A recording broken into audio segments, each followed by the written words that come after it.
புத்தன் இரைச்சலற்ற ஒரு நிசப்த அறைக்குள் இரைச்சலற்ற ஒரு நிசப்த அறைக்குள் ஊதுவத்தி புகைக்கு மத்தியில் தியான நிலையில் அமர்ந்திருந்தான் புத்தன்.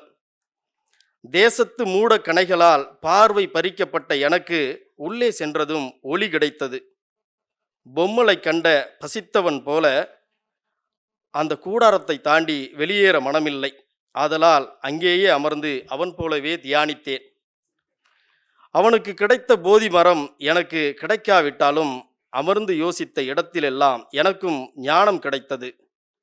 நகரத்தில் நங்கூரமிட்டிருந்த குடிசைகளை ஆக்கிரமிப்பென கூறி அப்புறப்படுத்துகையில் நீதி கேட்டு வீதியில் நின்றவன் முதல் மதுபான கடையின் அழுக்கேறிய கம்பிகளை இறுக பிடித்து கொண்டு விலைக்கு மேலே 10 ரூபாய் எதற்கென கேள்வி எழுப்பியவன் வரை அத்தனை முகத்திலும் புத்தனே தெரிகிறான்.